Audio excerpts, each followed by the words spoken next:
നമസ്കാരം.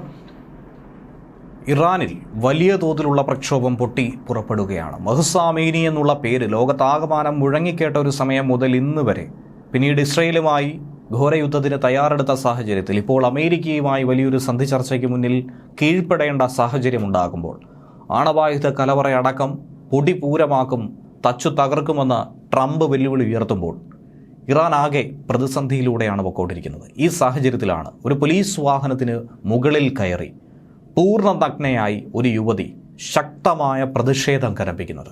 തൻ്റെ തല പോയാലും കുഴപ്പമില്ല, ഇനിയുള്ള തലമുറയ്ക്കെങ്കിലും സ്വാതന്ത്ര്യത്തോടുകൂടി ഈ നാട്ടിൽ ജീവിക്കണം, ഈ രാജ്യത്ത് വിഹരിക്കാൻ കഴിയണമെന്നുള്ള ആവശ്യത്തിൻ്റെ അടിസ്ഥാനത്തിലാണ് കടുത്ത പ്രതിഷേധം ഈ രീതിയിൽ വസ്ത്ര നിയമത്തിനെതിരെ നടത്തുന്നത്. ഇതിനു മുൻപും ക്യാമ്പസ് പരിസരത്ത് ബിക്കിനി അണിഞ്ഞുകൊണ്ട് ഒരു പെൺകുട്ടി നടത്തിയ പ്രതിഷേധം ലോകവ്യാപകമായി ചർച്ച ചെയ്യപ്പെട്ടതാണ്. അതിന് പിന്നാലെയാണ് രാജ്യത്തെ സ്ത്രീകളുടെ വസ്ത്രധാരണാ നിയമത്തിനെതിരെ ഇറാനിൽ വീണ്ടും നഗ്നമായ പ്രതിഷേധം നടത്തുന്നത്. ഇറാനിലെ രണ്ടാമത്തെ വലിയ നഗരമായ മഷാദിൽ പോലീസ് വാഹനത്തിന് മുകളിൽ കയറിയാണ് ഈ പെൺകുട്ടി ഇത്രയധികം വാശിയേറിയ ഒരു പ്രതിഷേധം നടത്തിയത്. പൂർണ്ണ നഗ്നയായി നഗരത്തിൽ നിർത്തിയിട്ട പോലീസ് വാഹനത്തിന് മുകളിൽ നിരവധി ആളുകൾ കാണുകയാണ് കയറി നിന്ന് പ്രതിഷേധിച്ചത്. സോഷ്യൽ മീഡിയയിലടക്കം ഈ വീഡിയോ ഇപ്പോൾ വൈറലായി പ്രചരിച്ചു കൊണ്ടിരിക്കുന്നു. പോലീസ് വാഹനത്തിൻ്റെ ബോണറ്റിൽ കയറി നിൽക്കുന്ന യുവതി പോലീസുകാരെ വെല്ലുവിളിക്കുകയാണ്. വീഡിയോ ദൃശ്യങ്ങൾ ആരംഭിക്കുന്നത് ഇങ്ങനെയാണ്: തനിക്ക് നീതി വേണമെന്നും തൻ്റെ സഹോദരിമാർക്ക് ഇവിടെ ജീവിക്കാനുള്ള അവകാശം വേണമെന്ന് തന്നെയാണ് അവർ അലറി വിളിച്ചു പറയുന്നത്. വിൻഷീൽഡിൽ യുവതി ചാരി നിൽക്കുന്നതും ഇതിന് പിന്നാലെ കാണാനായി സാധിക്കും. വാഹനത്തിൽ നിന്നും ഏതു വിധേനയെങ്കിലും യുവതിയെ താഴെ ഇറക്കാനുള്ള ശ്രമത്തിലാണ് പോലീസ് ഉദ്യോഗസ്ഥർ. ഇറാനിലെ നിയമം അനുസരിച്ചുകൊണ്ട് ഒരു തലമുടി പുറത്ത് കണ്ടാൽ പോലും കടുത്ത നടപടി സ്വീകരിക്കുന്ന നിയമമുള്ള നാട്ടിൽ ഒരു നൂൽബന്ധം പോലും ഇല്ലാതെ ഒരു യുവതി ഇത്തരത്തിൽ പ്രതിഷേധം നടത്തുമ്പോൾ അനുഭവിക്കേണ്ടി വരുന്ന ശിക്ഷാവിധികളെക്കുറിച്ചൊക്കെ തന്നെ അവൾക്ക് ബോധ്യമുണ്ടായിരുന്നു. എന്നിട്ട് പോലും ശക്തമായി പ്രതിഷേധിക്കുന്നതിൻ്റെ ആഴം, വ്യാപ്തി അതുതന്നെയാണ് ലോകം ചർച്ച ചെയ്യുന്നത്. എന്തിനേറെ പറയുന്നു, അവളെ വെടിവെച്ചിടാൻ പോലും ഒരു പോലീസുകാരൻ ഇടയ്ക്ക് തയ്യാറായി എന്നുള്ളതാണ് പച്ചയായ സത്യം.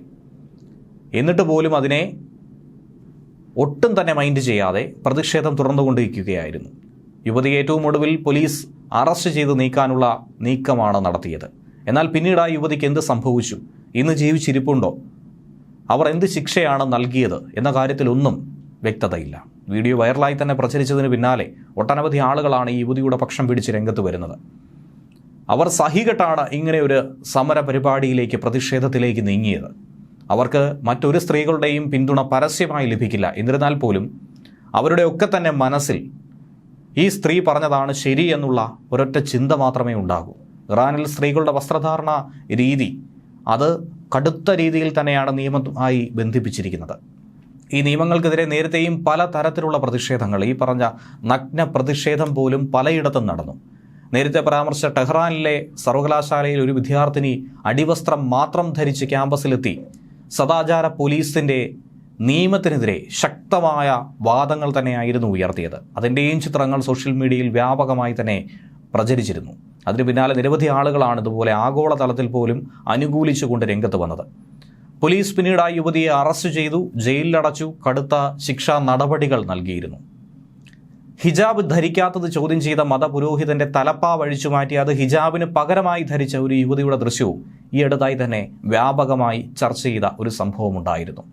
ഇതിനു മുൻപ് മതകാര്യ പോലീസ് അനധികൃതമായി തടവിൽ വെച്ച് കൊലപ്പെടുത്തിയ മഹ്സ അമീനിയും ഇന്നും ഉത്തരം കിട്ടാത്ത ചോദ്യമായി തന്നെ അവശേഷിക്കുകയാണ്. അതിനുശേഷം ഇറാൻ കണ്ട പ്രക്ഷോഭങ്ങൾ, ലോകവ്യാപകമായി ഉണ്ടായ പ്രതിഷേധങ്ങൾ, അതൊന്നും തന്നെ ഇപ്പോഴും മറന്നിട്ടില്ല. എന്നിട്ടാണ് ഇത്രയധികം കടുത്ത നിയമങ്ങൾ, കടുത്ത വിവേചനങ്ങൾ സ്ത്രീകൾ അവിടെ അനുഭവിക്കേണ്ടി വരുന്നത്. ഇതിനെതിരെ ഒരു മാറ്റമുണ്ടാകുമെന്ന പ്രത്യാശ തന്നെയാണ് സ്ത്രീകൾ പങ്കുവയ്ക്കുന്നത്. ന്യൂസ് ഡെസ്ക് മലയാളി വാർത്ത ഇൻസൈഡ്.